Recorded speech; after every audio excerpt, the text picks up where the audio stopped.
Ladies and gentlemen, the distinguished author, Mr. Aldous Huxley. Brave New World is a fantastic parable about the dehumanization of human beings.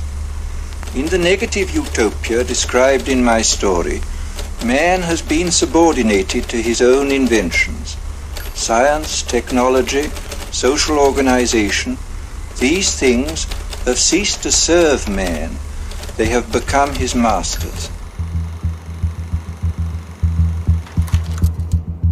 Aldous Huxley's novel portrays a dystopian future under the dictatorship of a world state, where every aspect of human life is controlled, from laboratory creation to the grave. He described the story as fantasy, but later wrote, "The prophecies made in 1931 are coming true much sooner than I thought they would. The nightmare of total organisation has emerged and is now awaiting us, just around the next corner." With the rise of brain-computer interfaces and biometric sensors and so forth, all the bodies, all the brains would be connected together to a network, and you won't be able to survive if you're disconnected from the net. All life on Earth is going to be radically changed. It's a fusion of the physical, the digital, and the biological world. It's changing who we are. These people have gotten to the point now where they are openly anti-human. Everything will be monitored. The environmental consequences of every human action. They cannot happen without digital ID. Once the digital ID is in place, it's game over for humanity.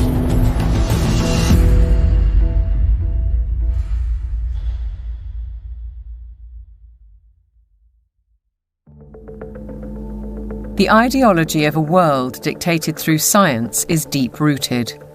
Almost a century ago, a movement was established in the United States, preaching that the population should be governed by an elite of selected experts, scientists and academics, rather than democratically elected politicians.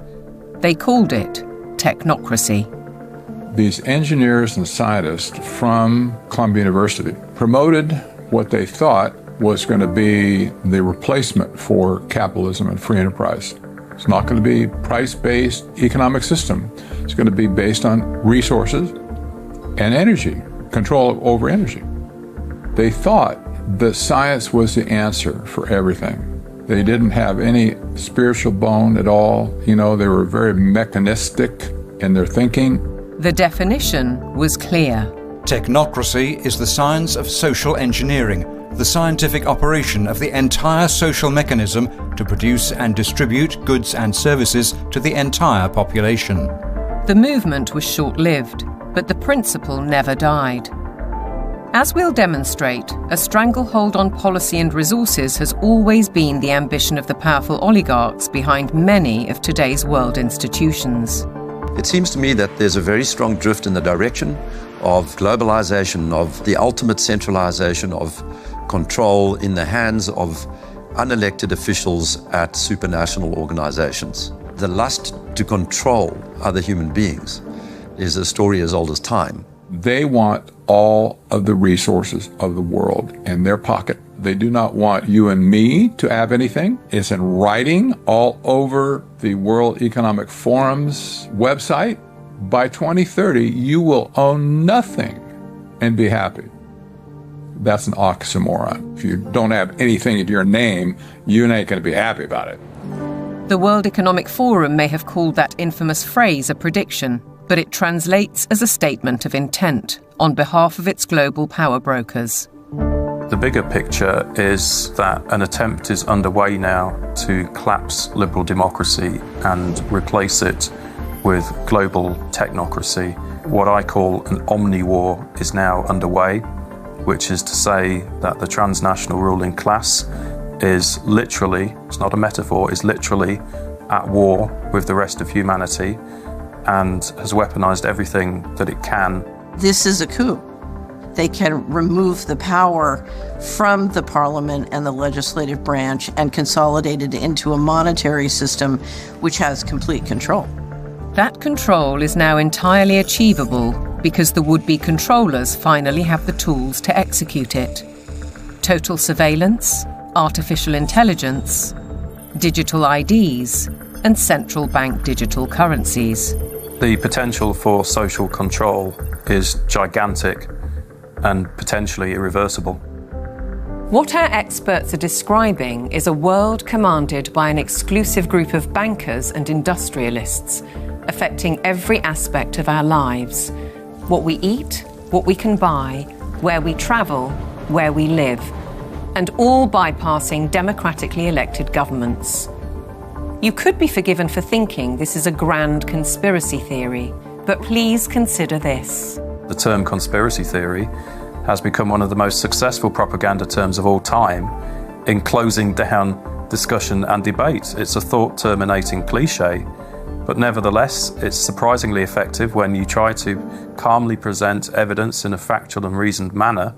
In this film, we will present evidence that the global takeover is not only possible, it's actually happening, and has been decades in the making. They plan to commandeer land, reduce farming, and radically change the food we eat, transform the supply of electricity, and then dictate how we use it, and replace currency with a system of credits under their control. It's a classic template to win the war, take control of food, of energy, and of money. And here's the key. All three strategies are built on the premise of a climate crisis caused by carbon dioxide, a gas that is actually vital for life on the planet. So what if the whole carbon narrative was one gargantuan lie? A political maneuver to establish their brave new world. A big lie is a lie which is told on such a scale that ordinary people simply would not imagine it to be possible. People with empathy can't fathom that a group of people would organize and engineer this kind of mass atrocity to get where they want to go. It should come as no surprise that financial kingpins are calling the shots. And it's certainly no conspiracy theory when banking executives spell out their intentions.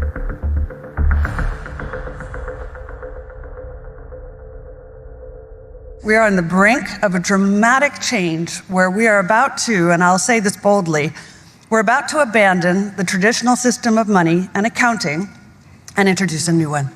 And the new accounting is what we call blockchain. It means digital. It means having an almost perfect record of every single transaction that happens in the economy, which will give us far greater clarity over what's going on. It also raises huge dangers in terms of the balance of power between states and citizens. We are shifting to a new financial system, but the general population is not shifting to a new financial system. It's shifting to a control grid. CBDC can allow government agencies and private sector players to program, to create smart contracts, to allow targeted policy functions. For example, welfare payment. For example, consumption coupon. For example, food stamp. By programming CBDC, those money can be precisely targeted for what kind of people can own and what kind of use this money can be utilized. A key difference with the CBDC is that central bank will have absolute control on the rules and regulations, and also we will have the technology to enforce that. They're saying we can control with rules. We don't need currency anymore. And so it's no longer a financial system or a currency system. It's purely a digital concentration camp. It's a slavery system. When Catherine Austin Fitts talks, we should listen. She's a former high-level investment banker in New York and held senior office in the first Bush administration in Washington. There may be 1,000 models of how it could work. But essentially, you will have, whether it's a banking account or a credit card, and it can be turned off and on. So my incentive system is not you go to work and work hard and you get money. My incentive system can be based on how you behaved in the last 5 minutes, on a 24/7 basis. CBDCs, as the name suggests, would be issued by central banks like the Federal Reserve in America and the Bank of England, not by high street banks.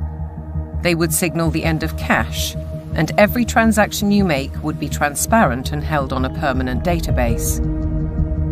Crucially, under a net zero regime, your carbon footprint could be at the heart of the system. We're developing, through technology, an ability for consumers to measure their own carbon footprint. What does that mean? That's where are they traveling? How are they traveling? What are they eating? What are they consuming on the platform? So, individual carbon footprint tracker. This can be the infrastructure for a carbon credit system. It's totalitarian control, and if people don't become aware of it now, it's going to be too late to backtrack from this. It's a ratchet system where it's very difficult, if not impossible, to backtrack. But why is now the time for change? Because the system is in crisis. It entered crisis in 2019. Mark Carney, he talked quite openly about how the international monetary and financial system had entered profound crisis and was effectively on its last legs. If you study the history of how the central bankers designed technocracy, you know, essentially when they created the Fed, they said, look, this can't last forever. We're going to need, you know, at some point somebody's going to get hip to this game. We're going to need another system. And I will say this because I used to be part of that, you know, I was born and bred to be a central banker. They plan ahead hundreds of years in advance. Predictably, the money brokers seem to hold all the cards. As a subtext, does the ruling class need to protect itself as artificial intelligence threatens mass unemployment? And what will happen to our existing assets if the banking system is collapsed and money disappears overnight? In an unknown future, one thing is certain. Digital IDs are essential to the project. If they become compulsory, data on every detail of our lives will be monitored, stored, and monetized. Nothing, but nothing, would be private. For younger people, often it's the case that they like technology, they're completely au fait with it, they enjoy it. So they don't see the dangers that technology can bring because, like a drug dealer does, you feed people, you know, low levels of drug where it's all fun. And then later, when you have them addicted, you feed the hard stuff and that destroys their life. So in a similar way, all of this technology is currently pretty much nice, but when the central bank digital currency comes in and the control comes in and the censorship systems, then the younger people will realize all too late in many cases that they've walked themselves into a trap.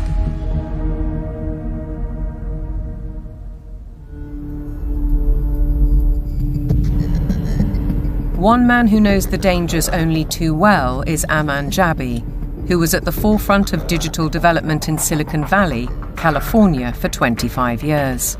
He left when he recognized the dark side of surveillance technology, choosing instead the peace and beauty of Montana. He's an expert in facial recognition. It's a technique that is used to uniquely identify the biometrics of any face. So, in a device like your smartphone, and most modern smartphones in the last 5 or 7 years, they have a 3D camera module in the front of the phone, which you cannot see. Within that module is a near-infrared projector, which projects tens of thousands of dots on your face. Those dots are then distorted based on the contours and the features of your face. And there's a near-infrared camera then takes a picture of that distortion, captures it, and then reverse engineers the exact profile of your face. In the longer term, facial recognition will be used to unlock your digital identity, which is going to be a tool of control for the agendas that are coming down the pipeline. Elements of that control are already with us. Alexa, good morning. Good morning. You are never alone in your home, and this is why.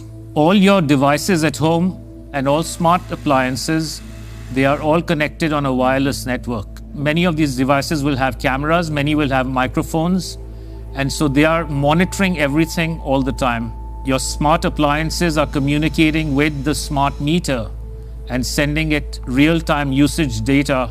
If there's a Ring camera also in your home, a mesh network is formed and all your devices are being tracked within the home, its location, its usage, and all the data is going to Amazon servers.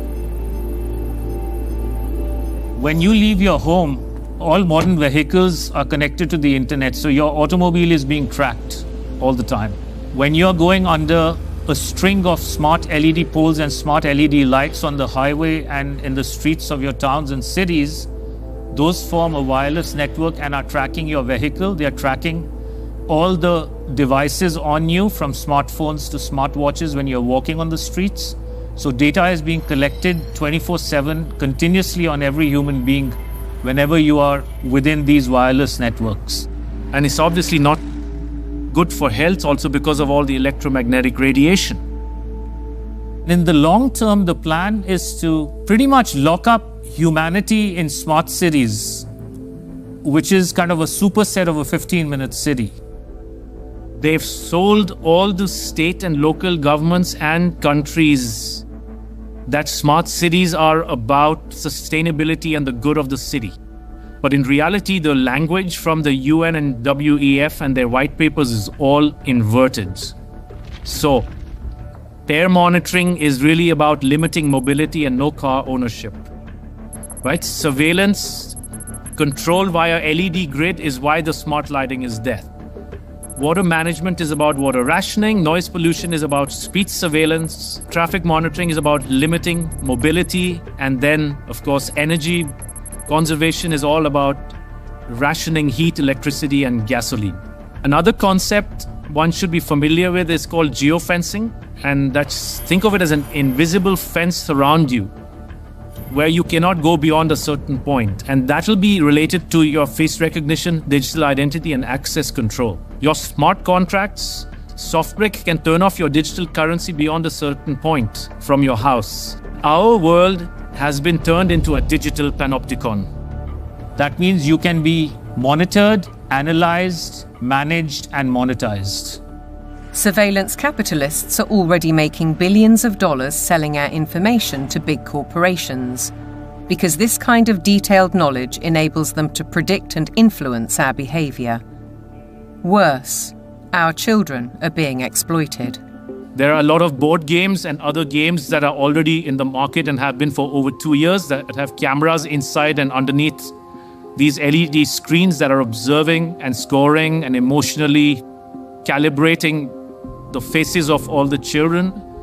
So are all the iPads that they use in schools. They're all manipulating children's behavior by what they display on the screens. And child data is big business. There's a concept called social impact investing, which people should read up on. If your kids are in schools, they are already being traded on Wall Street in real time. They can bet on groups of kids whether they're going to be successful or not, whether they're going to become computer scientists or environmental engineers. So children have become essentially a commodity and have been for years with this system. And once it's fully in place, it is going to be used to fully control the behavior of children as well as how they behave with respect to, diversity, equity, inclusivity, etc. The Chinese have already gone one step further. Classrooms have robots that analyze students' health and engagement levels. Students wear uniforms with chips that track their locations. There are even surveillance cameras that monitor how often students check their phones or yawn during classes. These sensors pick up electrical signals sent by neurons in the brain. The neural data is then sent in real time to the teacher's computer. We've been drawn into this digital spy network in the name of convenience, connectivity, safety, and especially entertainment. The 3D world of cyberspace creates virtual lives that are often more exciting than reality. Why is this technology being developed? It's all for the culmination of this digital prison from which there will be no escape after all the switches are turned on. The critical switch would be the introduction of those digital IDs and central bank financial control, a world of zero trust. Zero trust is based on a simple principle. Never trust, always verify. Zero Trust is a protocol that is implemented by cybersecurity companies. And what it really means is we don't trust you, and you have to prove who you are all the time, 24/7. So think of it as going from a world of implicit allow to default deny. In tomorrow's world, once Zero Trust is implemented in, say, retail, everything will be behind plexiglass doors with a 3D camera, and it'll only be unlocked through your digital identity and facial recognition if you have the available carbon credits in your digital currency. If you've reached the limit of your allowance, it could be access denied. This would apply to fuel, to travel, to meat and dairy products, to clothes and other consumer goods. Because everything in life could be valued by its carbon footprint. Even access to the internet could be denied. So the new world of Zero Trust is really a world of locks. It's like an inverted prison. You are supposedly free to roam about, but everything you want to access is behind lock and key.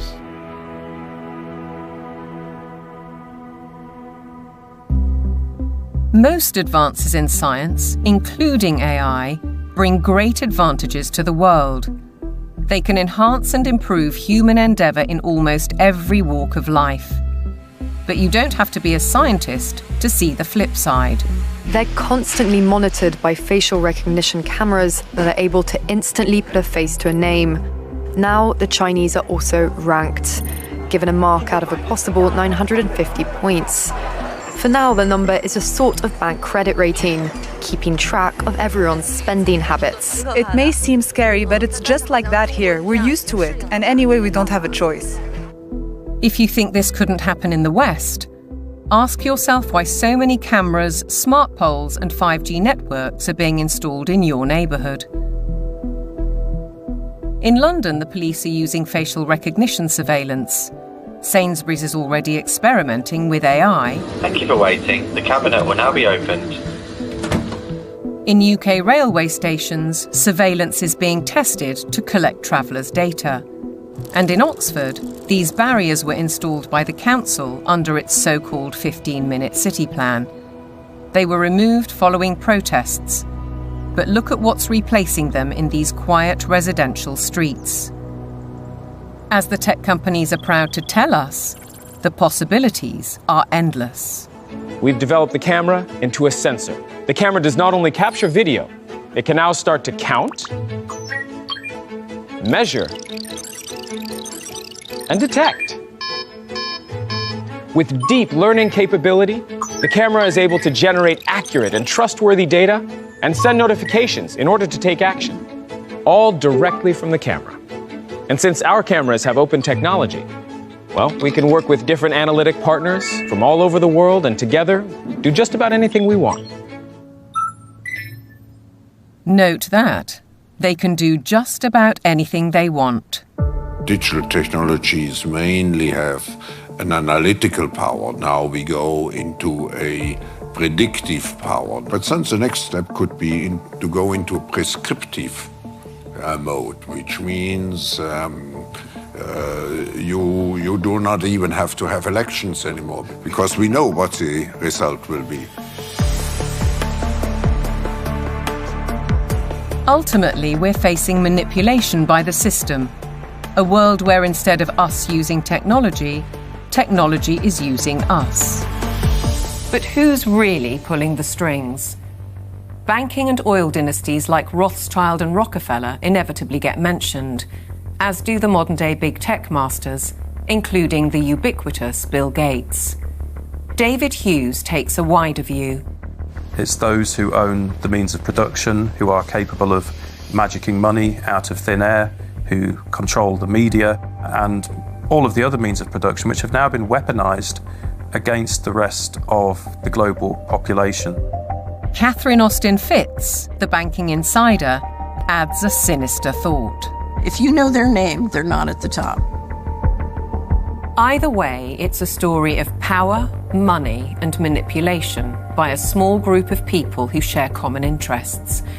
and a belief that the world needs top-down control for maximum efficiency. As we'll see, it could result in the destruction of the farming industry in favour of laboratory foods, and a shortage of electricity because of the race to net zero.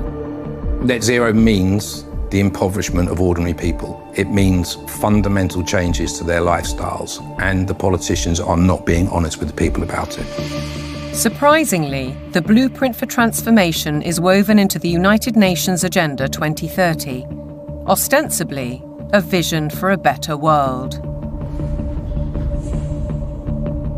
Excellencies, ladies and gentlemen, I say again that taken together, the 2030 Agenda for Sustainable Development and the Paris Climate Agreement provide humanity with a master plan for a sustainable way of life on this planet. New York City, late September 2024, the setting for the United Nations Summit of the Future, a gathering of member nations to reinforce and accelerate Agenda 2030 and its 17 Sustainable Development Goals, or SDGs. The plan has a broad spectrum and is full of worthy ambition.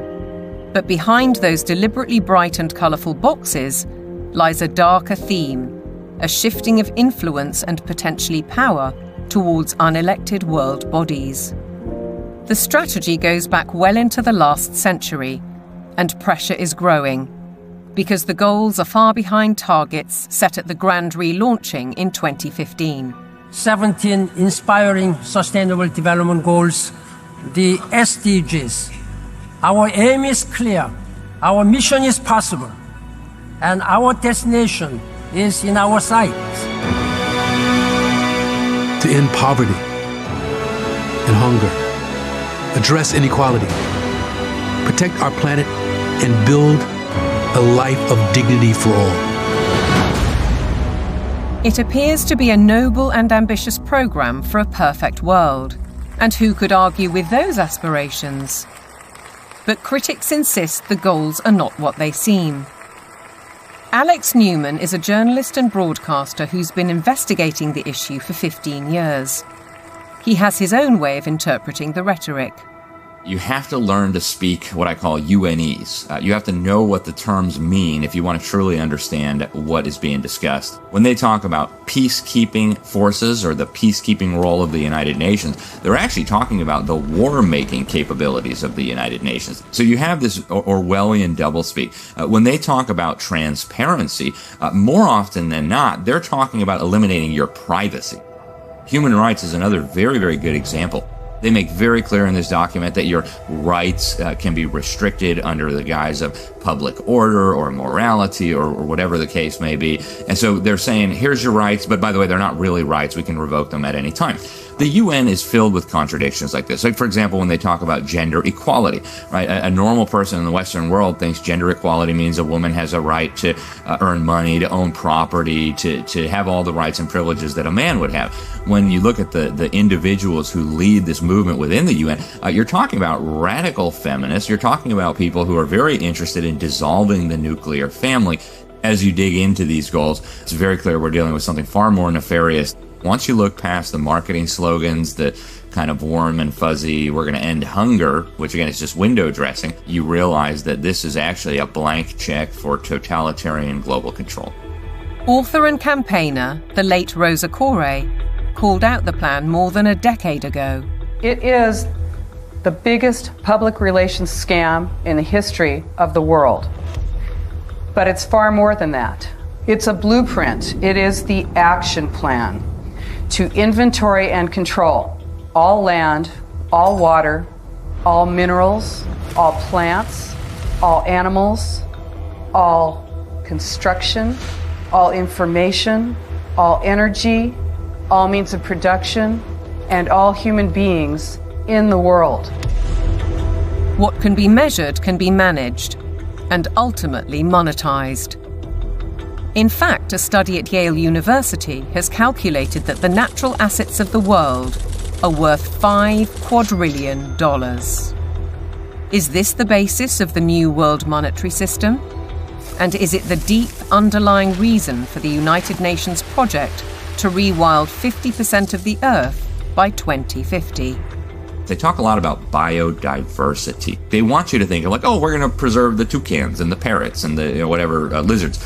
But when you actually dig into this, what they're talking about is creating, and they're working on it now, an international database with virtually all of the genetic material of all of the species on the planet. And then they want to start mixing and matching it. Bill Gates, ultimately, and his buddies want to end up in total control over all life on the planet. Is it a coincidence, then, that Bill Gates has become the largest private landowner in America while planning to build smart cities in which to corral the general population? What is indisputable is that the oligarchs of global business are embedded in United Nations policy. They don't care about the planet. They care about getting in. Finance goes to where it gets the greatest return. There's a move into the green finance. It's all about profit. It's not about the planet. This is not conjecture. Under the guise of climate change and net zero, vast fortunes are already being amassed. Take carbon exchange markets. Companies emitting excess carbon dioxide can buy credits from businesses that are carbon negative. But increasingly, many are paying a high price to offset their emissions against land schemes. Grasslands, forests, conservation projects, and so on. Some legitimate, others not so. Either way, the brokers and middlemen get rich, while having no impact on actual carbon emissions. We've also seen the emergence of natural asset companies, whose name says it all. They identify the asset and then issue shares in that asset out of thin air, essentially. And they can sell it to financial institutions, asset managers, sovereign wealth funds. And then they go public and have an IPO, and that funding is, they say, meant to preserve the natural asset. But elsewhere, they say that their main purpose, like so much else, is to generate profit for shareholders. It has nothing to do with preserving the environment. That is literally just the talking point they think will stick and sell. We're all in it together. We got to save the planet. So let's allow the bankers to create a new racket that makes the natural world collateral. So if everything in nature is to be traded on financial markets, setting a value on the land we walk on and the air we breathe, why do we, the public, have no say? There's no route that an ordinary person can take to make a representation to United Nations. So it's fundamentally undemocratic. What it has done is build relationships with billionaires. Right from the start, the rich and powerful have enjoyed undue influence in the UN's inner sanctum. In fact, the Rockefeller family part-financed its headquarters in Manhattan. To hand you, Mr. Lee, my father's check. Thank you, Mr. Rockefeller. Between them, the Rockefeller family has funded hundreds of organizations and, as a consequence, spread their authority on civil society, institutions, banking, education, and global politics. The Rockefellers always believed in world governance. In the 1950s, their Special Studies Project report declared, "The UN stands, finally, as a symbol of the world order that will one day be built." In 1973, David Rockefeller co-founded a non-governmental organization which still carries international power today, the Trilateral Commission. Its stated objectives revived technocracy and in turn planted the seeds of the UN's Sustainable Development Agenda. They said at the time that they were going to create a new international economic order. It was all over the literature. The goal of the new international economic order was not to get richer in the sense of money. They knew even back then that eventually the fiat currency system of the world was going to disintegrate. So the goal became to actually capture the physical resources of the world. All wealth historically has come out of the ground.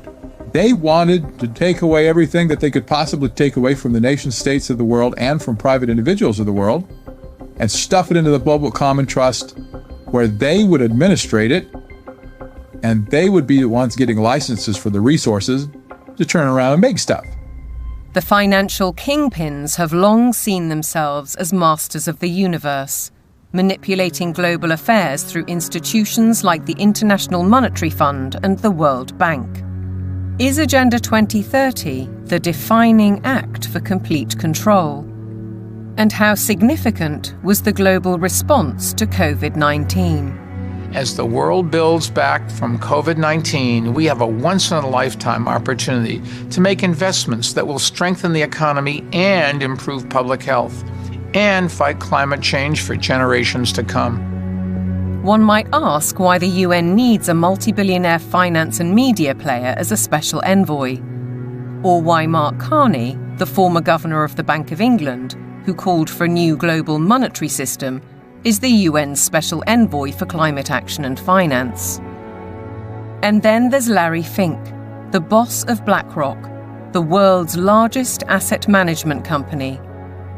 He's a board member of the World Economic Forum, and as we'll see, has driven the UN's goals through investment strategies for the past 20 years. All three are principles of the Glasgow Financial Alliance for Net Zero, a partnership with the UN. With the green economy worth trillions to corporations and investors alike, it's hard not to see a conflict of interests. Are the bankers raising money to achieve United Nations goals? Or are the goals a Trojan horse to change the world's financial control systems? Now consider the events at Jackson Hole, Wyoming in August 2019, only 3 months before the COVID outbreak. It's when Mark Carney delivered his call for change, and BlackRock proposed a new financial mechanism, Going Direct, which in principle allows central banks to channel capital direct to large corporations. So the central bankers got together in 2019, the G7 central bankers, and voted on the Going Direct Reset. And the Going Direct Reset, of which the COVID operation was part of it, has done a phenomenally excellent job of massively consolidating capital into central control. If you look at the COVID operation from a financial standpoint, it was absolutely clear that it was one way you balance the books. It worked. The major corporations like Amazon and others were allowed to continue business. Meanwhile, other businesses, particularly small and medium-sized entities, were deemed to be, quote, inessential. Many of them were put out of business. And so what we saw was a global wealth transfer of a reported $3.3 trillion from the working classes and the middle classes to this kind of super rich billionaire brigade. The people who ran the operation made an absolute fortune. It was economically, as a taking, it was a huge taking. And that included billions of pounds of taxpayers' money going to pharmaceutical firms for so-called vaccines. Whatever the truth around COVID, Dr. Hughes says the response deployed dangerous elements of social control, what he calls weaponized deception. We see techniques of shock and awe being applied through the lockdowns, techniques of isolation, making reality seem strange and threatening. All of this helps to de-pattern the mind. These are all well-known military tactics.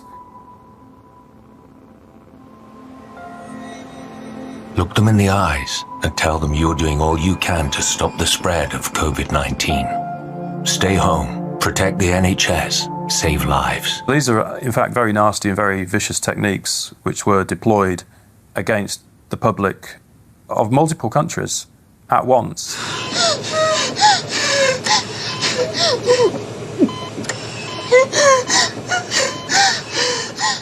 These are forms of serious psychological abuse.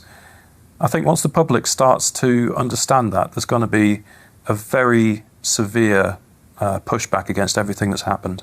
The general population cannot fathom the psychopathy of the vision that they're facing. So they can't fathom that a group of people would organize and engineer this kind of mass atrocity to get where they want to go. Be aware then of the World Health Organization, the UN's most powerful agency. Since COVID, the WHO has sought to increase that power to unprecedented levels through amendments to its pandemic treaty and the international health regulations. A key driver is its One Health initiative.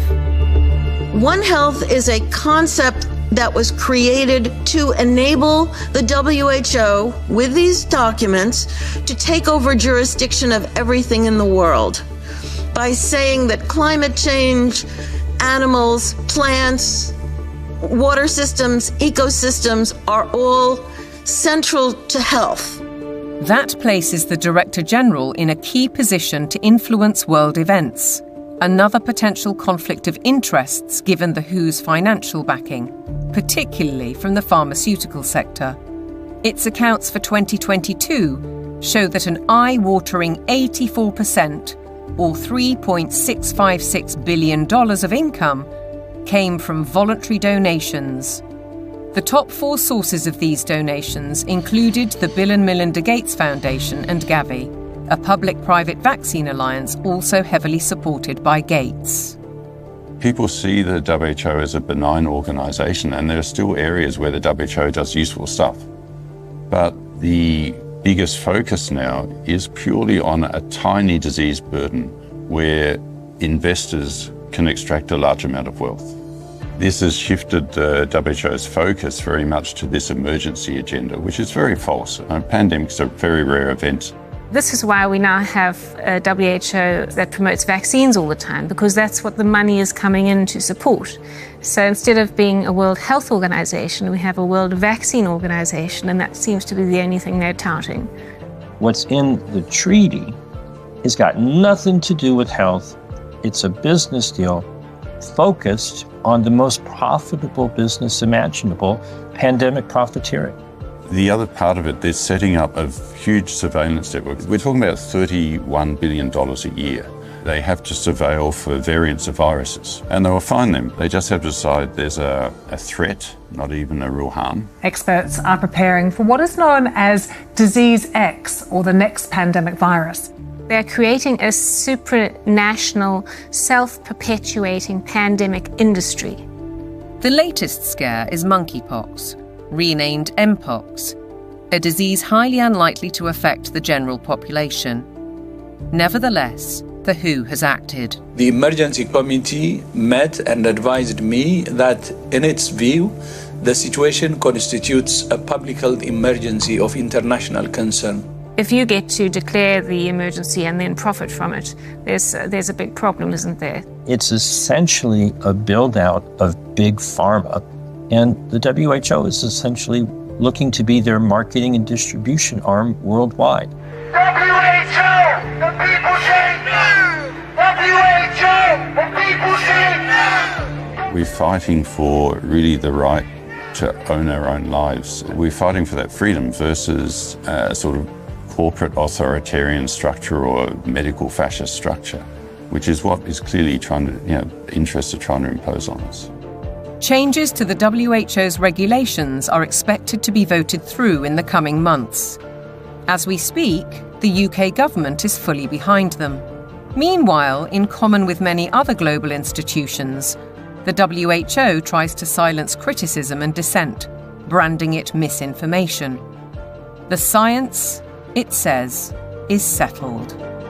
Digital platforms are being misused to subvert science and spread disinformation and hate to billions of people.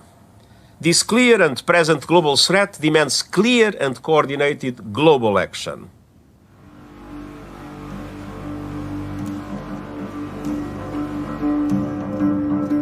I have a little rule of thumb for diagnosing a centralization scam. If we can detect 1, a propagandized global crisis, 2, admitting only global solutions, and 3, with dissenting voices viciously silenced, then we know with absolute certainty that we are dealing with a scam. Control, dictate, eliminate debate, the hallmarks of a totalitarian regime. And nowhere is the cold ambition of corporate dominance more evident than with the World Economic Forum.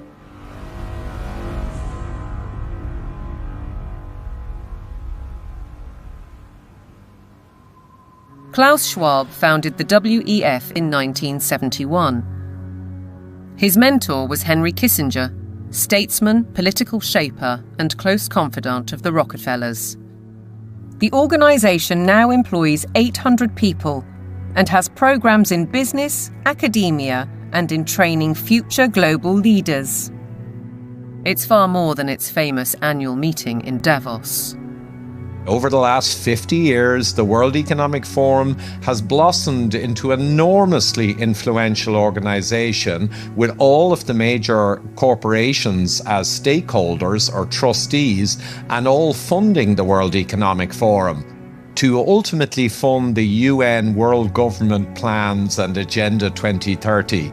Klaus Schwab is the public face of stakeholder capitalism, a planned system of central ownership and control that has little to do with democratic process and is uncomfortably close to communism. It's a partnership between global corporations, governments, and what Schwab refers to as civil society, NGOs, and so-called think tanks. The agenda is driven by finance, which gives the unelected and unaccountable oligarchs huge influence, if not control, over policy. The UK's Prime Minister, himself a one-time member of the Trilateral Commission, has already declared his interest. You have to choose now between Davos or Westminster. Davos. Why? Because Westminster is too constrained, and it's closed, and we're not having meaning. Once you get out of Westminster, whether it's Davos or anywhere else, you actually engage with people that you can see working with in the future. Westminster is just a tribal shouting place. Starmer seems to forget that he is elected by the people, to serve the people through Parliament. That's his democratic duty. And while he refuses to listen to our farmers, he entertains the globalists in Downing Street and publicly doubles down on his philosophy. I'm determined to deliver growth, create wealth, and put more money in people's pockets. This can only be achieved by working in partnership with leading businesses like BlackRock to capitalise on the UK's position as a world-leading hub for investment. To underline the influence of non-elected, unaccountable policy drivers, consider this document from 2004. It was commissioned by the UN and produced by financial institutions, including the World Bank. It cited research by the WEF. The result was the emergence of environmental, social, and governance metrics, ESGs. The ESG is an attempt to turn financial power into governance without going through the democratic process, without the normal process of making law. ESGs allow major asset management companies such as BlackRock to impose ideologies on businesses and consumers across the world through their investment strategies. BlackRock's billionaire chairman and CEO, Larry Fink, also a board member of the WEF, remember, is clear. You have to force behaviors. If you don't force behaviors, whether it's gender or race or just any way you want to say the composition of your team, you're going to be impacted. Now we get ethics, green ethics, racial ethics, gender ethics, driving corporate decisions about who may have money, what they may use their money for, and how they're going to behave in society and what they're going to do with it. This is a new form of political power that isn't accountable, isn't transparent, and it isn't democratic. We, the public, are being manipulated. Our lifestyles, our culture, and our future, be it through forced woke ideologies, intrusive technologies, so-called pandemics, censorship, or information which is too often propaganda. Your compliance is vital to the agenda. To impose global solutions, the leadership needs you to believe in global problems. Climate change is here, it is terrifying, and it is just the beginning. The era of global warming has ended, the era of global boiling has arrived.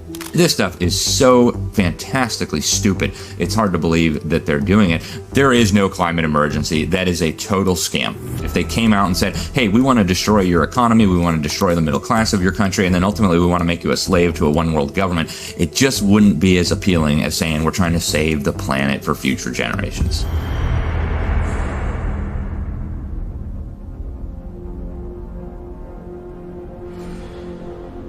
"2024, with the hottest day on record and the hottest months on record, this is almost certain to be the hottest year on record. And the masterclass in climate destruction." Statements such as that are amplified by emotional footage from all over the world. But is any of it true? I do not think there's a climate crisis, and I base that on all the evidence and the climate data sets that we build to answer questions just like that. We actually use satellites to monitor the global temperature, the true global temperature of the atmosphere. And we find there is a rise. It's about 1.5 degrees per century, which is certainly something that's manageable and the Earth has seen before. Compared to the 19th century, which was about the coolest century in the past 10,000 years, we're warmer. But we're about the same as we were 1,000 years ago, and certainly cooler than we were about 5,000 to 8,000 years ago. John Christie is a highly regarded climate scientist who developed the measurement of accurate temperature records using satellites. His evidence is critically inconvenient to the climate change industry. I'm not popular in most of the climate community, that's for sure, because much of the climate community depends on climate model results.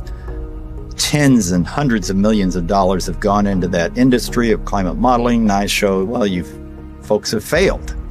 But yet they prop up the entire political world that tends to support this.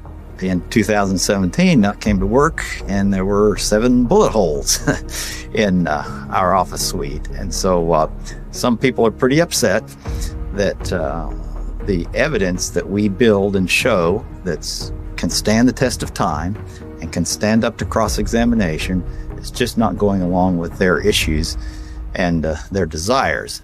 So let's consider these statistics on the Earth's atmosphere. 78% is nitrogen, 21% oxygen, other gases make up less than 1%, and carbon dioxide accounts for a mere 0.04%, the majority of which is natural. Can man-made CO2 really be a problem? Roy Spencer and I are going on the assumption that all the warming that you see is due to carbon dioxide emissions. And so we find that that's a pretty modest warming. But see, that's a big assumption. Mother Nature is able to warm up the planet without extra CO2. And so we are just saying the worst case scenario is this warming of about 1.5 degrees. And that's certainly not a catastrophe at all. On the contrary, carbon dioxide is vital for the world's survival. The greater the concentration, the better plants grow. In fact, according to NASA figures, the world has become 14% greener in the last 40 years. During the last cool period before industrialization, let's say 200 years ago or so, it was below 300 parts per million. And during the ice ages, it was even lower. And that's a dangerous level because plants struggle to survive when the CO2 is at a low level. And so the biosphere becomes less diverse and less available to support the animal life. So low CO2 is not good for the planet as a whole.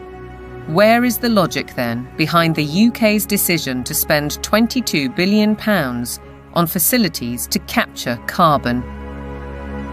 The greatest controversy of all revolves around readings from ice cores. CO2 levels can be measured in bubbles of air trapped in ice thousands of years ago. By aligning this to temperatures, scientists have argued that carbon dioxide is the cause of global warming. However, closer inspection leads to the opposite conclusion. Once the temperature starts to rise, you will see the carbon dioxide rise about 500 to 1,000 years after. So the CO2 actually lags the temperature changes. But what of the extreme weather events, which are increasing and driven by climate change, according to everyone from the top of the United Nations down? Professor Christie says there is no data to support those claims. And what we find is that virtually every one of these claims is false. The extremes are not increasing. Hurricanes are not increasing in intensity or frequency. Same with tornadoes or thunderstorms or floods or droughts. It's just going along like it always has with the natural variability. Why aren't we looking at the surface data sets that are constantly adjusted upwards? Why aren't we looking at the 40.3 record at Conisbee, which the Met Office is very proud of, on July the 19th in 2022? And when we did a freedom of information request at the Daily Sceptic, we found that there were 3 Typhoon jets landing on a runway next to the measuring device, because Conisbee, as they call it, is actually RAF Conisbee. It's a military airport. The temperature lasted for 60 seconds. Sticking a thermometer up the backside of a jet aircraft is not probably scientifically the best place that you can sort of determine temperature measurement, particularly when you then morph it into a global database, which the Met Office has, and then tell dear old Antonio Gutierrez that the globe is boiling. The whole thing is junk. How we came to the point where we think that we're going to prevent bad weather from happening by eliminating fossil fuels is just about the most nonsensical, illogical thing that I can imagine. And the whole world is caught up in this nonsense. So how did the carbon story take hold? Meet the man who invented climate change, according to The Telegraph. His name? Maurice Strong, an oil tycoon, a Rockefeller associate, and a man with an extraordinary talent for moving between high finance, politics, and the United Nations. Strong was a member of the highly influential Club of Rome, an institution formed in 1968 at a Rockefeller property on Lake Como in Italy. A group of scientists, academics, and industrialists discussed what they saw as an urgent crisis: the impact of human activity on the planet. I don't think we can sustain current growth trends much beyond, say, the lives of children who are being born today. To prove the thesis, they commissioned computer modelling at the Massachusetts Institute of Technology.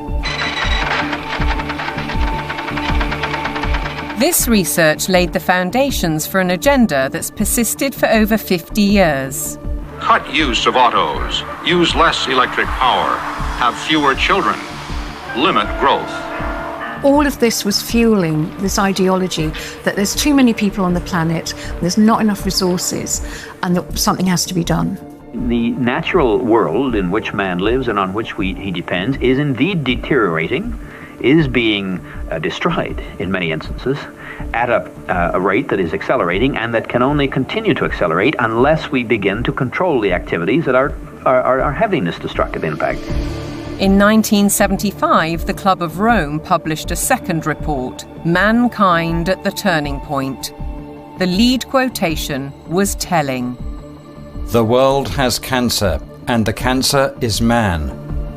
The report concluded, the solution of these crises can be developed only in a global context with full and explicit recognition of the emerging world system, a new world economic order, and a global resources allocation system.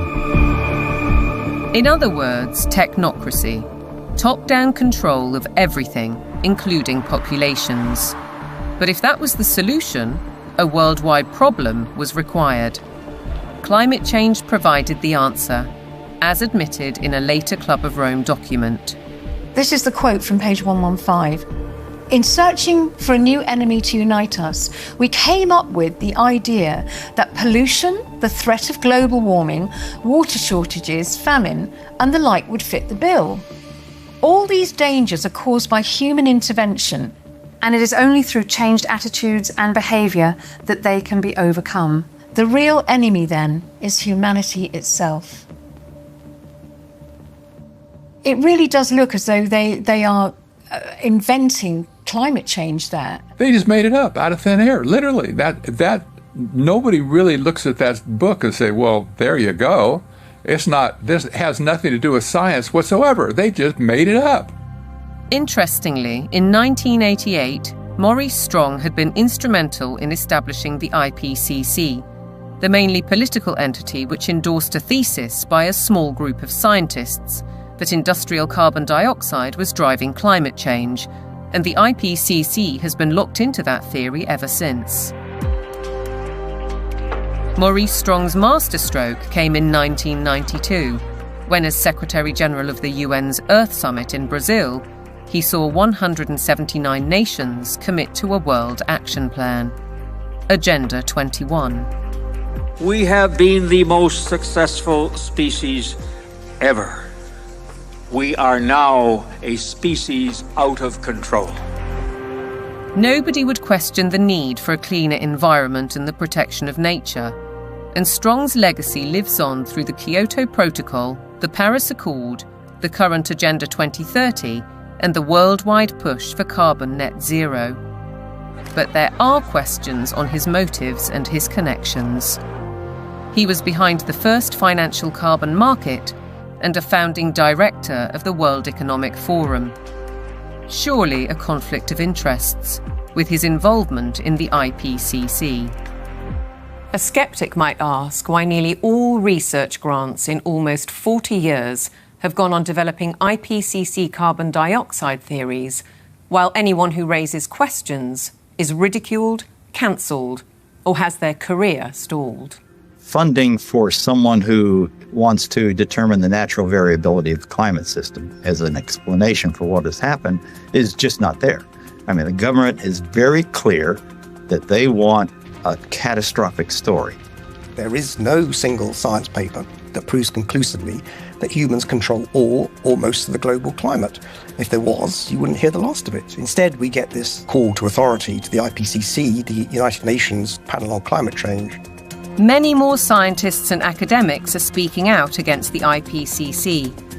Almost 2,000 have signed a declaration stating that there is no climate emergency, including Nobel Prize winner Professor John Clauser, who wrote, "The popular narrative about climate change reflects a dangerous corruption of science that threatens the world's economy and the well-being of billions of people." We need to have a full and honest debate about the science. And it needs to be discussed in Parliament, it needs to be discussed in the media, it needs to be generally discussed. And we need to sort of bring the drains up, if you like, on all of the science to see what is there really a threat. That debate is highly unlikely because the juggernaut of net zero careers on, with trillions at stake. What is certain is that the repercussions will affect the food we eat, ravage our countryside, and have a disastrous impact on our energy supply.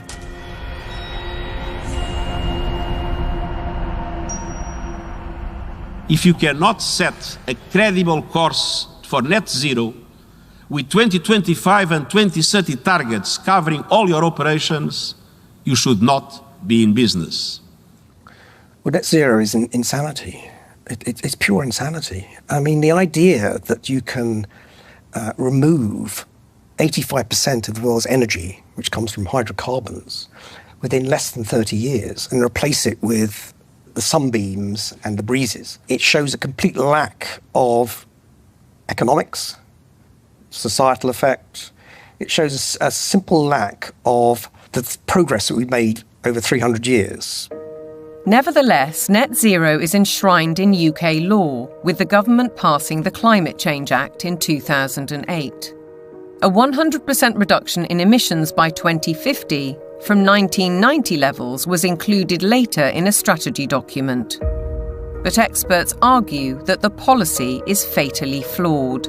Europe's mad dash towards net zero is effectively economic suicide. Politicians are purposely impoverishing ordinary people, purposely deindustrialising Europe, where companies are forced to move to countries where they have access to cheap energy, whether it's the US who frack and therefore have cheap gas, or whether it's to China, which is still predominantly producing from non-renewable, especially coal. It is literal economic suicide. China continues to open new coal-fired power stations to drive the factories that manufacture wind turbines and solar panels, which are then sold to the West. As a result, China emits almost 30% of global greenhouse gases, while the UK is responsible for less than 1%. In essence, carbon emissions are merely transferred to another part of the planet. And while China gets richer, UK households face a bleak and expensive future. What it will effectively do is price ordinary people out of having access to electricity at a time they want and a price they can afford. The core problem is that neither the infrastructure nor the technology exist to provide a constant supply of electricity. The proportion of time that solar actually generates electricity is actually 9% in the UK. That means that for 90% of the time, solar doesn't generate the average amount of electricity that its capacity can generate. For onshore wind, it's about 20 to 40%, and for offshore wind, it's about 30 to 50%. So that means, by definition, you will always have periods of time when renewables aren't producing electricity, but there is demand for electricity. As we'll hear, the net result is that supply will be rationed. Reality, though, seems not to concern the activists.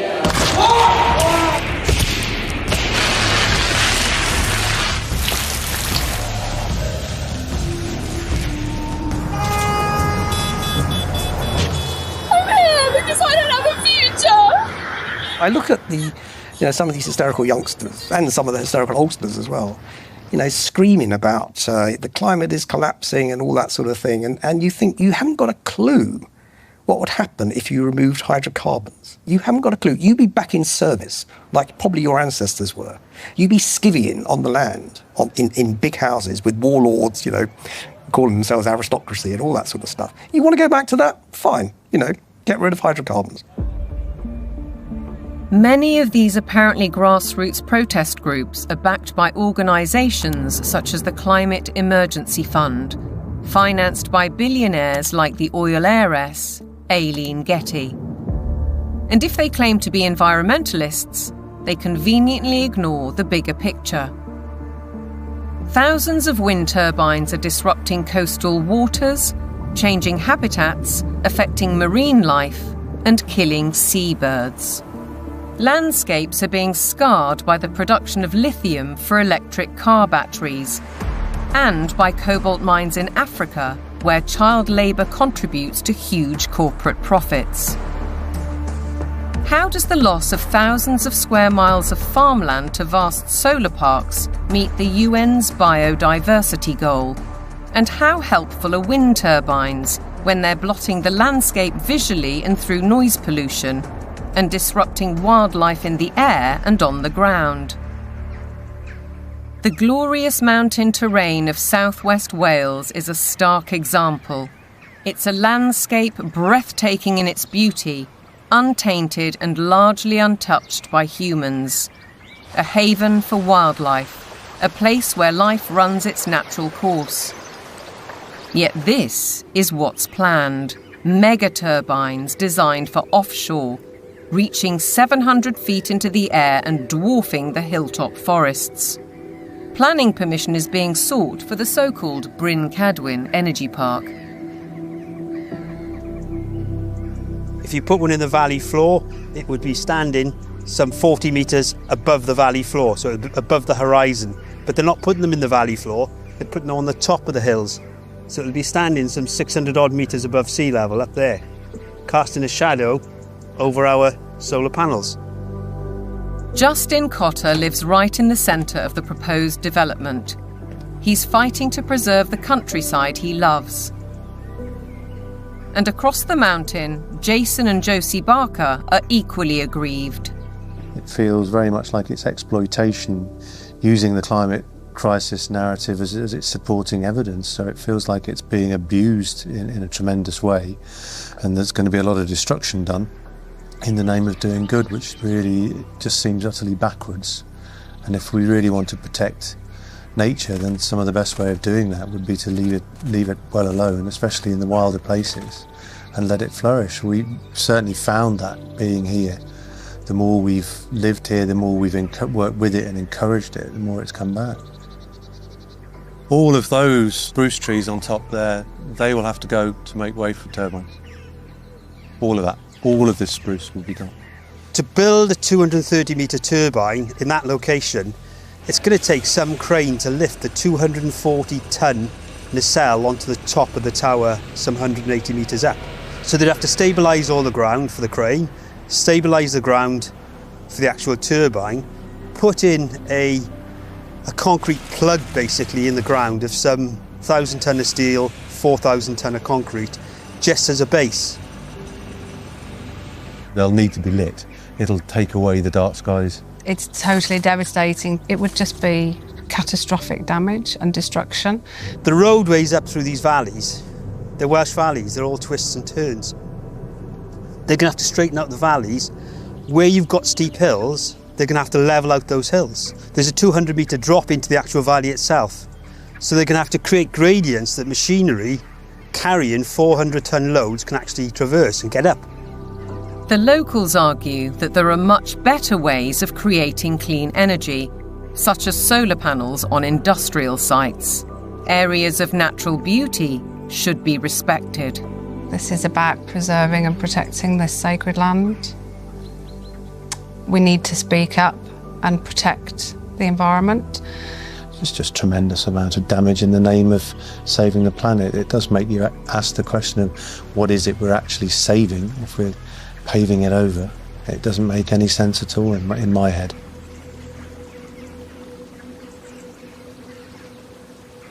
The proliferation of turbines and solar panels certainly seems at odds with protecting biodiversity, and experts argue that the economics simply don't add up. If we are going to go on to full net zero, we not only have to change our electrical system, but we have to change the other 66% or more of the rest of our energy needs as well. So we need to triple the amount of renewables just to cover our present electricity generation. And then we need to triple again to cover all of the other usages like, transport, space heating, and industry.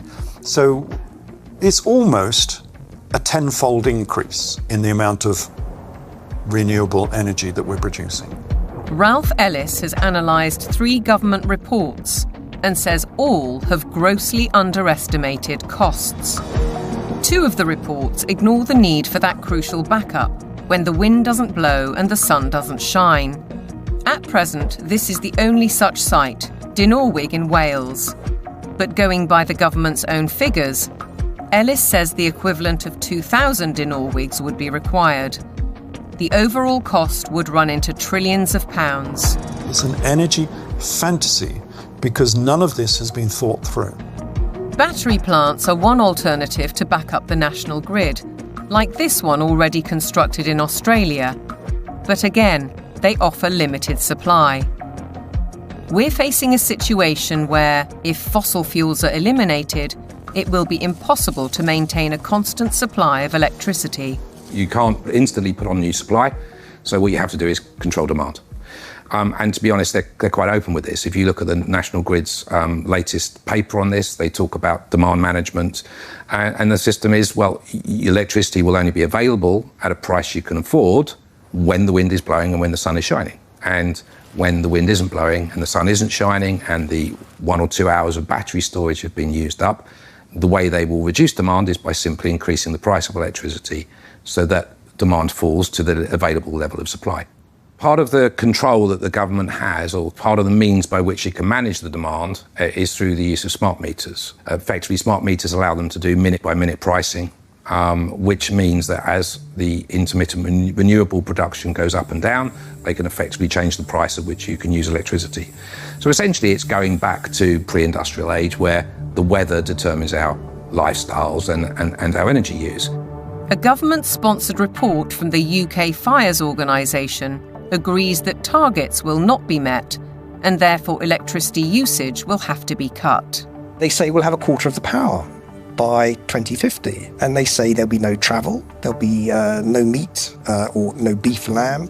There will be restrictions on clothing, and we will live in mud huts. And it's not an exaggeration. They use the word earth. The United Nations use the word bamboo, impacted earth, soil detritus. This is what they're writing. But what of the claim that renewable energy will be cheaper? Not so, says Derek Bertelsen. We can also look at the accounts of these renewable energy companies. And what we see if we look at those is that the cost of production is considerably higher than the market price of electricity. And therefore, without these subsidies, these renewable companies would go bust. Ironically, the anticipated reduction in supply comes at a time when demand is about to skyrocket, with the explosion of surveillance systems and artificial intelligence. BlackRock's Larry Fink predicts that by 2030, data centers will use 30 times more power than a single city. Where's that power going to come from? Are we going to take it off the grid? What does it mean for elevated energy prices for everybody else if it's that? I think it's going to represent some huge societal questions that we have not addressed, the negative side. Forget about the use of it, but just the generation of it is massive power. If the race to net zero will affect our energy, it could also have a devastating effect on our food, as global policies and the march of corporations accelerate.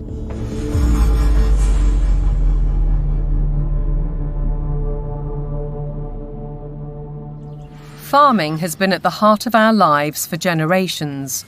But to the climate change advocates, suddenly it's a threat. A lot of people have no clue that agriculture contributes about 33% of all the emissions of the world. You just can't continue to both warm the planet while also expecting to feed it. Doesn't work.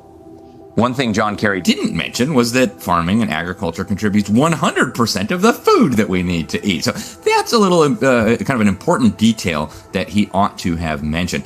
And I think what we're dealing with here is actually a global war on agriculture. I believe they are demolishing our food infrastructure, partly to cause a crisis, right? And I guarantee you, mark my words, we're going to be in a food crisis, and they're going to say it's climate change. I wouldn't say it's about saving the planet, no. I would say it's about land grab and about profiteering and corporatization of our food sector. It's basically a pharmaceutical industry taking over the food supply. If I can switch everybody from real food to pharma food, then 100% of the agriculture industry can go through my publicly traded stocks, and I have complete control. So the idea is we get rid of farmers, we kill any naturally grown food, and we engineer food in manufacturing plants and laboratories. But I assure you that those guys are not eating this. Bill Gates is one of the familiar corporate faces, and he's investing heavily in the food revolution under the guise of avoiding climate disaster. Cows alone account for about 6% of global emissions. So we need to change cows. And while he talks up the perceived problem, Gates is pouring money into the supposed solution: artificial meat and genetically modified crops. Crucially, anything that is invented or altered can be patented. The core of his agenda is he wants to do in agriculture and pharmaceuticals, by the way, what he did in the computer world. True power, massive, incalculable wealth comes from owning intellectual property and then monopolizing it. They want to make it so that every single organism that is used for food is ultimately under their control, either through the 3D printing or through this genetic manipulation. So we're moving now very rapidly toward this totally centralized food system where a tiny handful of corporate interests in bed with totalitarian government will dominate the food supply so that there is only a giant public-private partnership with total control of all food, all energy, and I believe water will be next.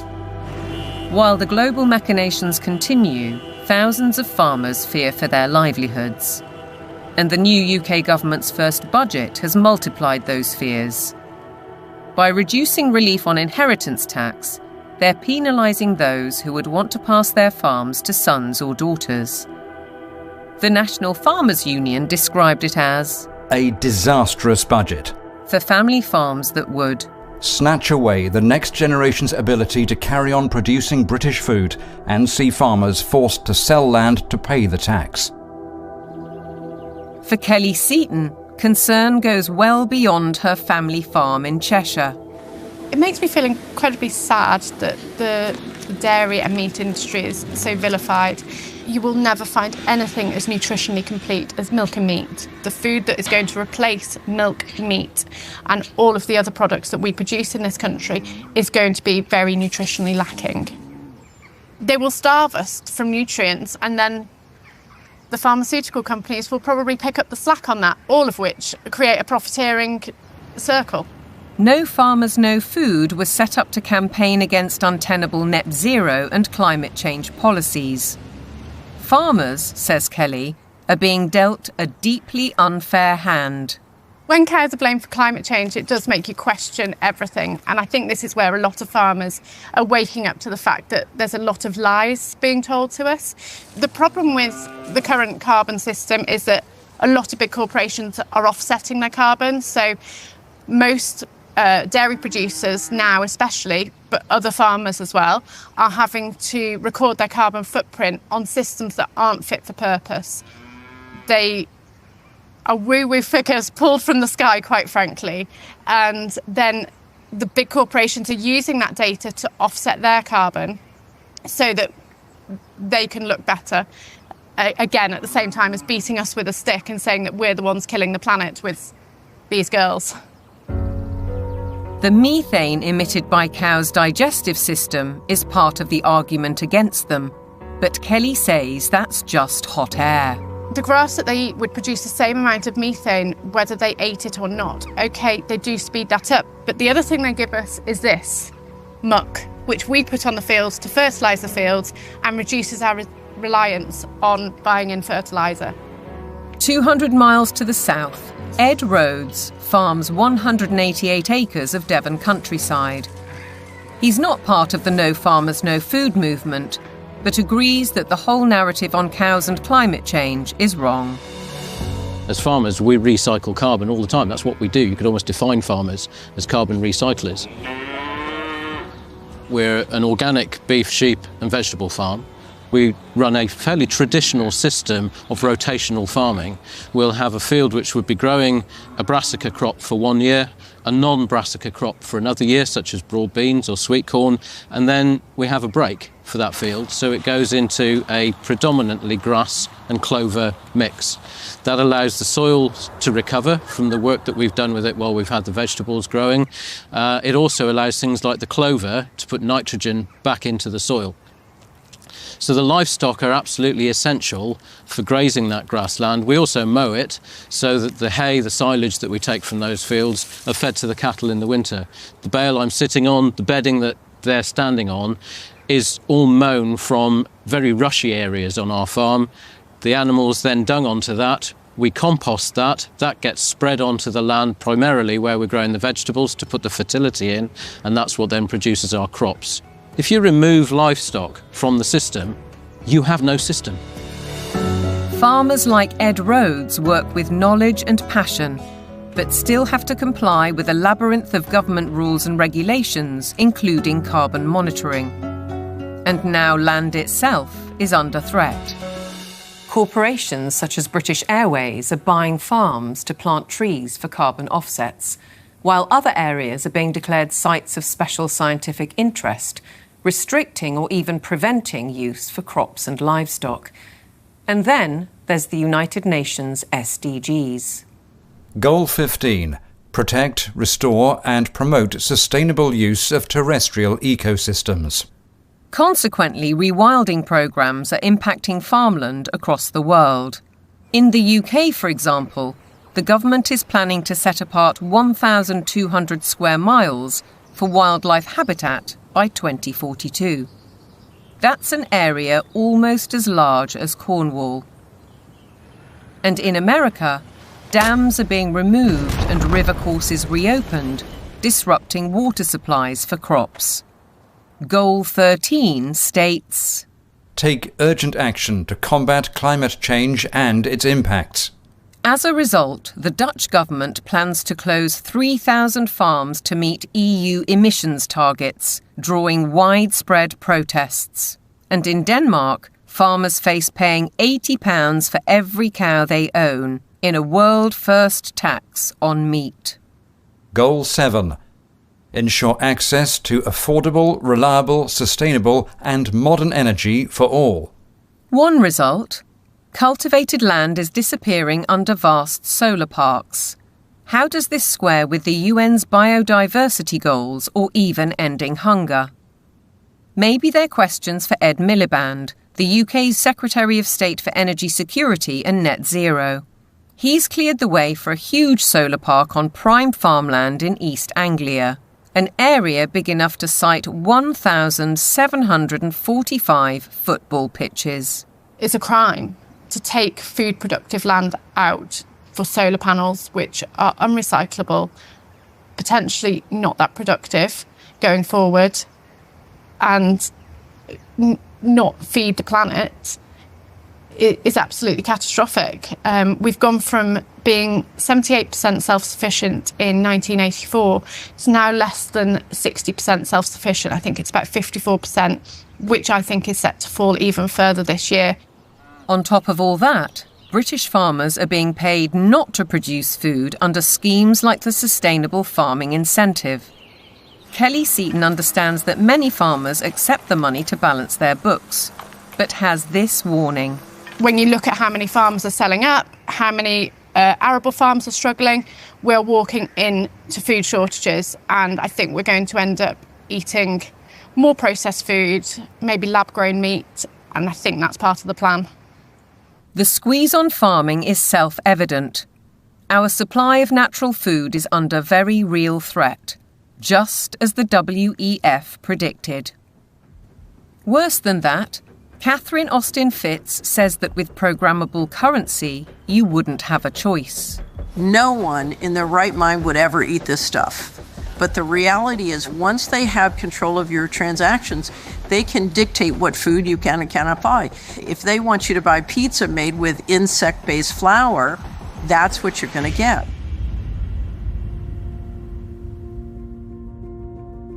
There's an energy crisis.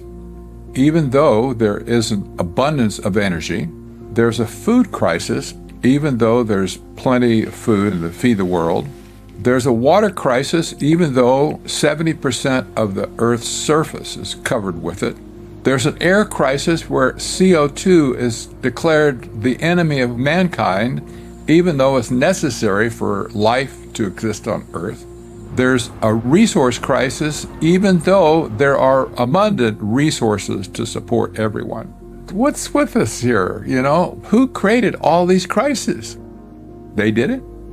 Just as clear as the nose on my face. It's all been a sham. All the essential things of life, they've been declared to be scarce, because things that are scarce you can control. The architects of such globalist trajectories, all the Kissingers, Rockefellers, Schwabs, Carneys, Strongs, Carstens, are held out as great intellects. But they are nothing of the sort. We know, both in theory and in practice, that centralization causes nothing but misery because it destroys the mechanisms of error correction, leading to doubling down on flawed policies. And yet the creed of global dominance continues apace. Through the WHO's so-called Pandemic Agreement, its One Health Initiative, and ultimately the United Nations Agenda 2030. From medical diktats to gender and racial politics to climate change, the indoctrination runs deep.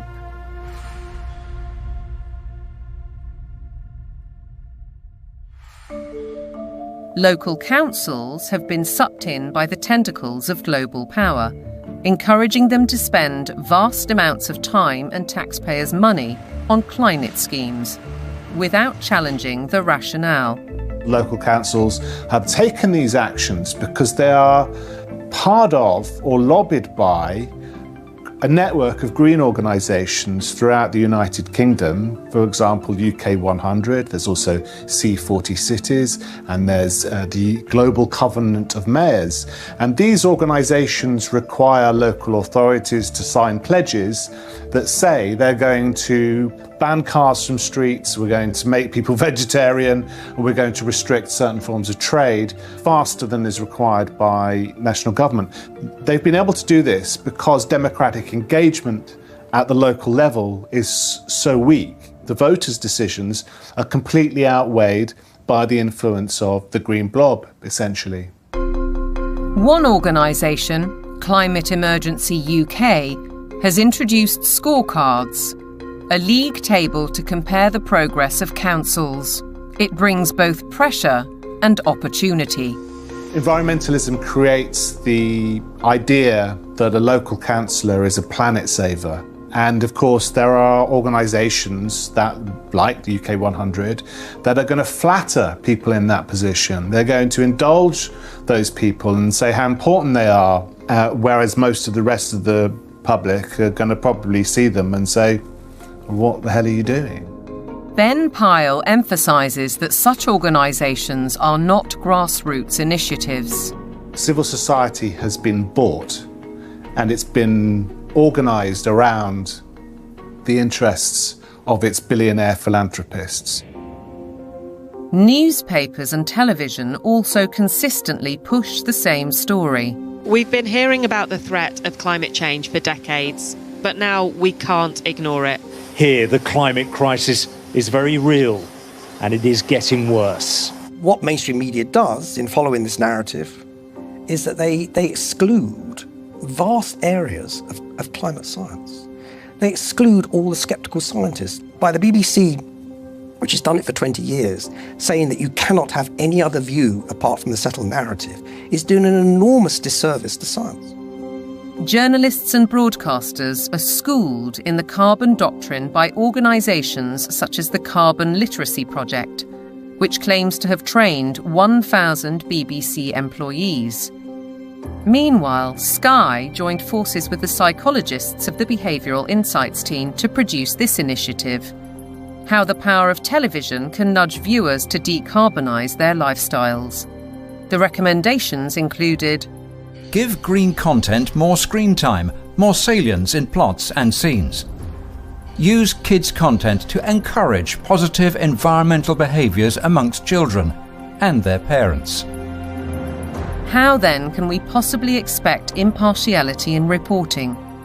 Rather, we're served with propaganda, statements that nobody seems willing or able to question. It is unequivocal that human activities are responsible for climate change. I can take current media and almost any climate story I can write, I think, a very effective counter.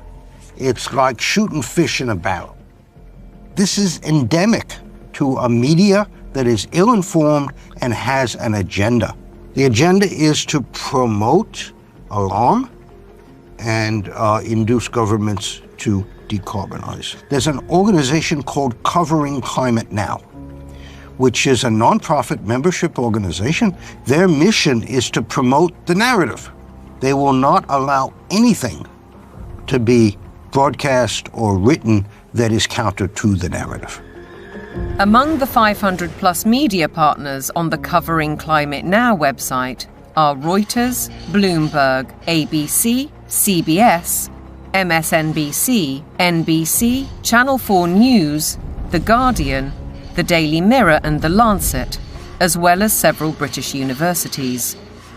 Funders of Covering Climate Now have included the Rockefeller Family Fund, the Rockefeller Family and Associates, and the One Earth Fund.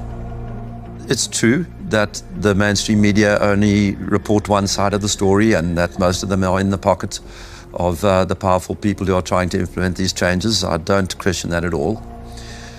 But it's also true that people are listening to them less and less and reading them less and less. We see independent media people with much larger audiences than mainstream papers. And I think that phenomenon will gather pace now. That rise in independent voices has seen institutions like the UN, the WEF, big tech companies and broadcasters like the BBC wage war on what they call mis, dis and malinformation. They don't appreciate views they can't control. The fight for truth is on.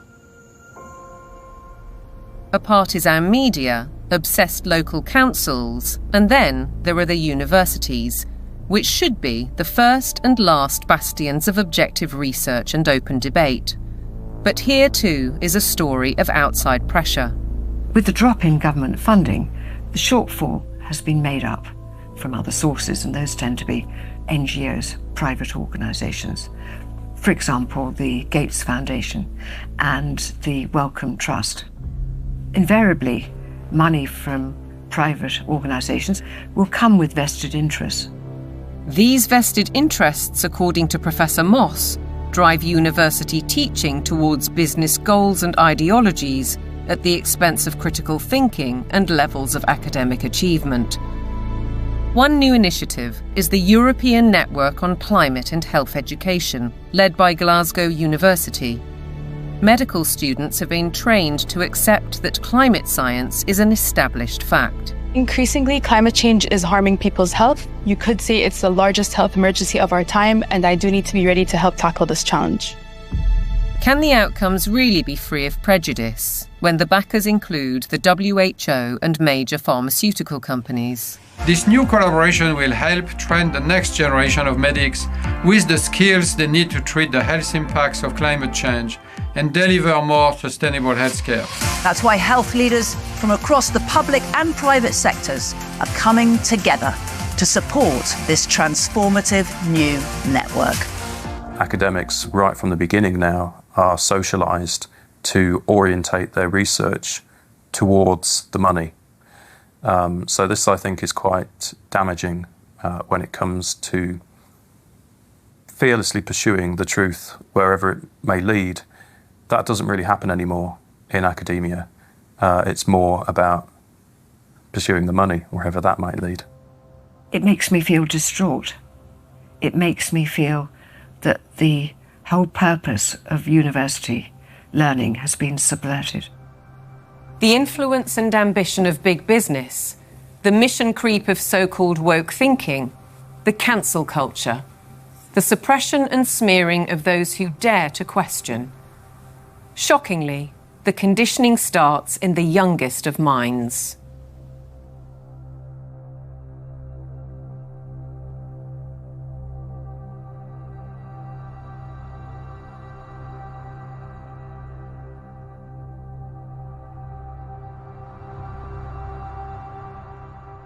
All aboard for global goals!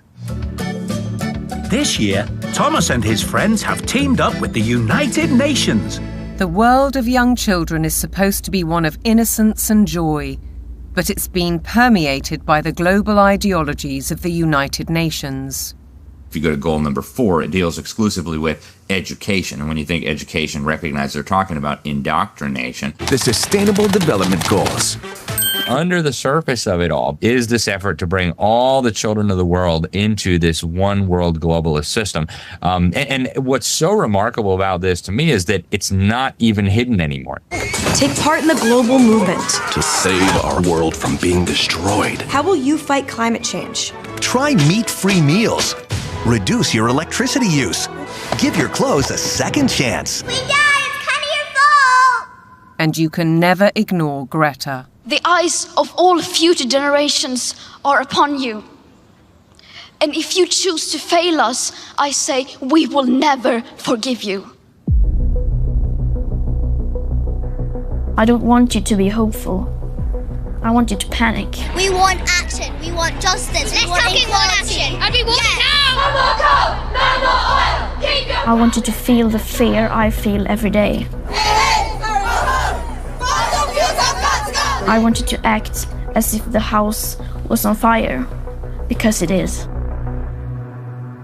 This propaganda relentlessly promoting fear in various ways, be it disease, be it climate, I think is having a very damaging impact on young people's mental health.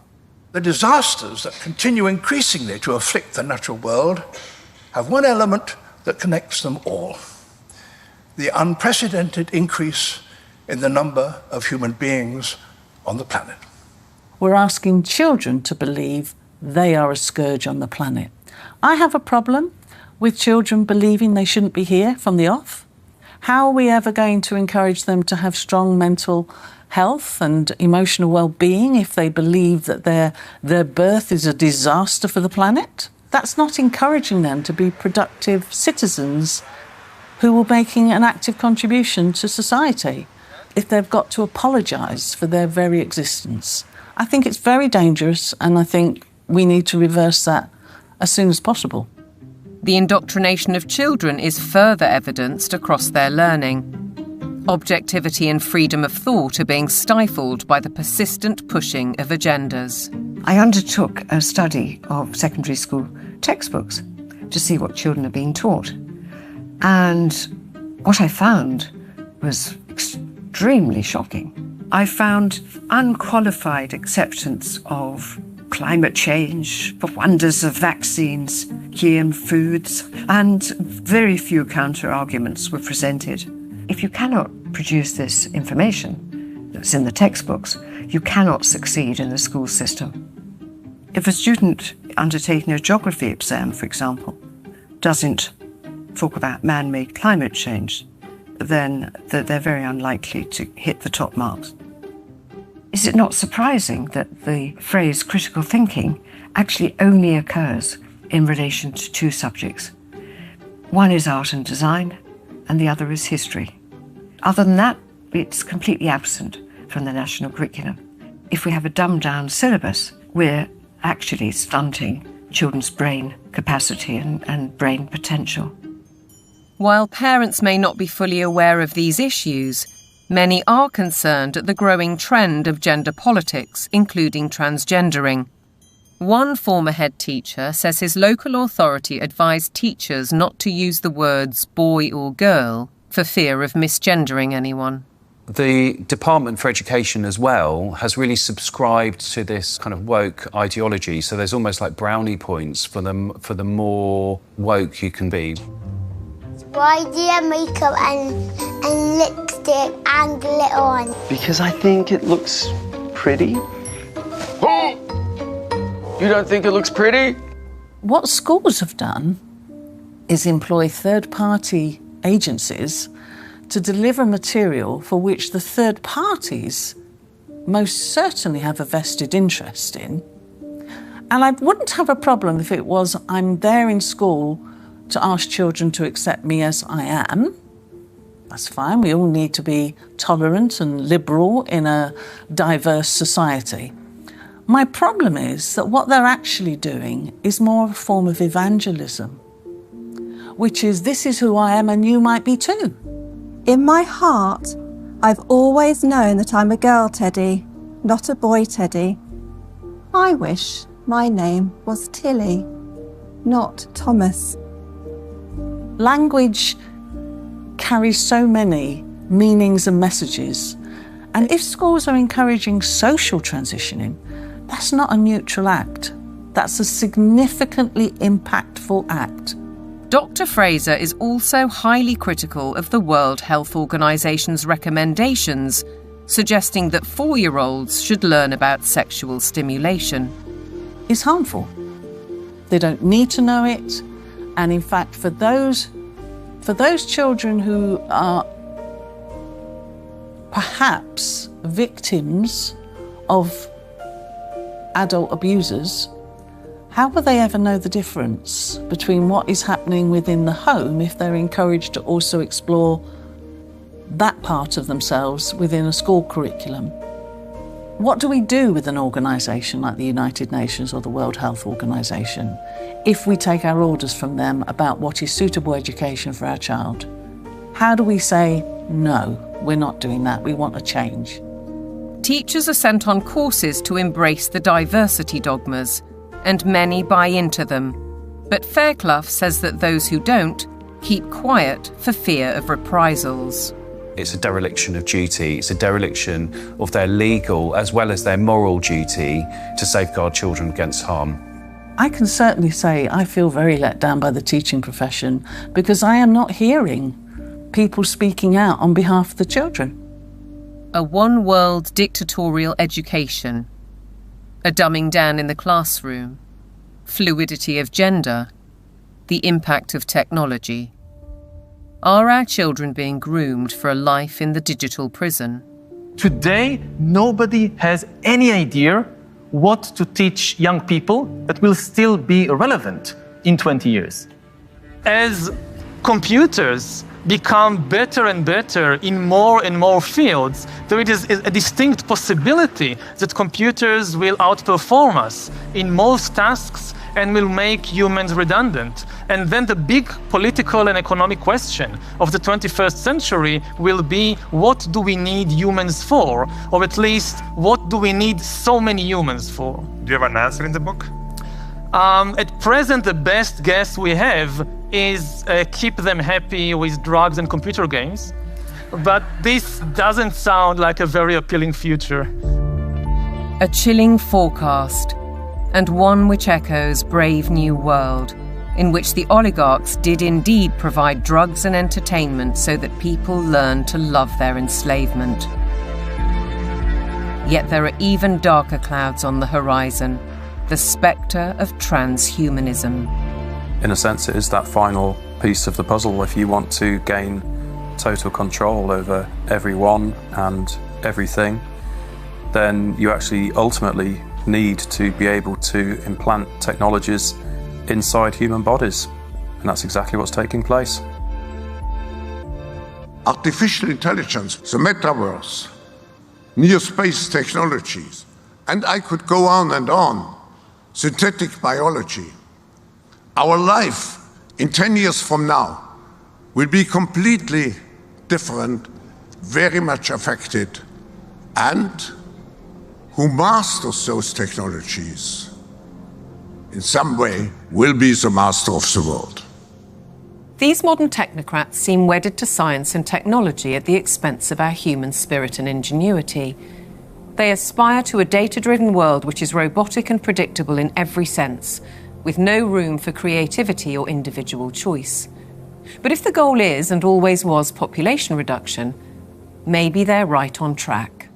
We feel too afraid to have kids because we feel that we're heading towards civilization breakdown. People under the age of 35 are more likely to report climate change as a reason not to have children. I've decided not to have kids to do my part for climate change. If I don't think the future is worth anything, then I'm not going to have children. If I think it is worth something, I will have children.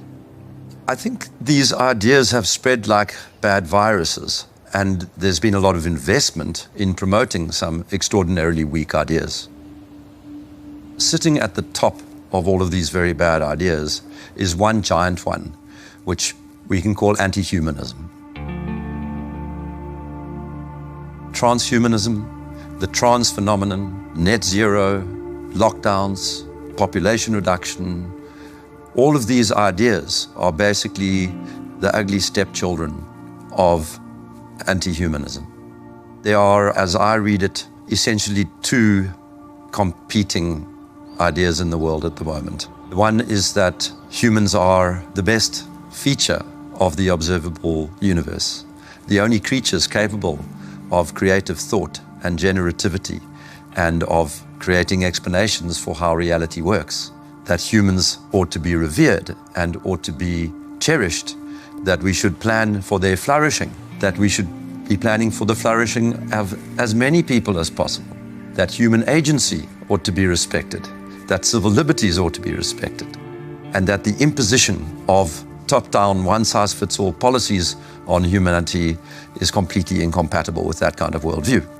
Set up against them are people who regard humans as the scum on the surface of the little blue dot, people who regard humanity as some kind of blight, people who believe that the earth needs rights to protect it from these horrible humans. And I think it is a deeply sad reflection of the state of our societies that so many people live in the latter camp, but I'm definitely not one of them.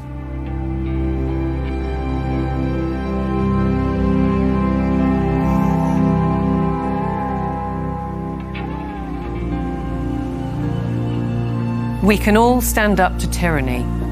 We can and must fight for the things that truly matter. The people we love, the fairness we'd like to see, and the personal freedoms we'd like to experience. We should not be bullied, nor should we accept the influences of those who would split our society, be it by race, by gender, by culture, or anything else we hold dear.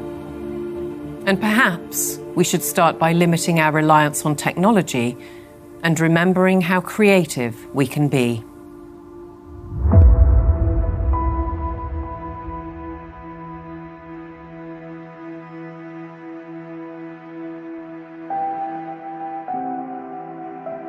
Once you've seen it, you can't unsee it. You can't go backwards. So what that means is that over time, more and more people are starting to see this now.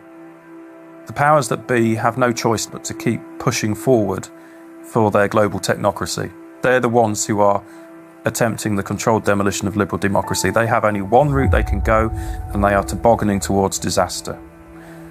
On the other side, we the people have no choice but to fight back against all of this.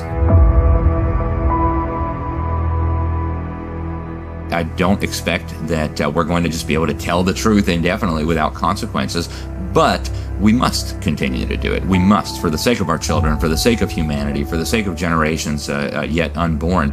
We have no option but to stand against this evil. If you look at where this thing is going, I'm not going there, okay?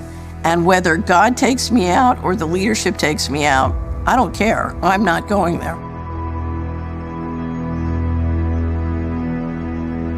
And the only way we cannot go there is if we can find a better pathway. And the only way we're going to find a better pathway is with transparency. If I want to live as a virtuous human being, I need to live amongst people that are free. And if one understands that one mustn't live on their knees, even if you have to die on your feet, you must share truth, because truth is the weapon for free people.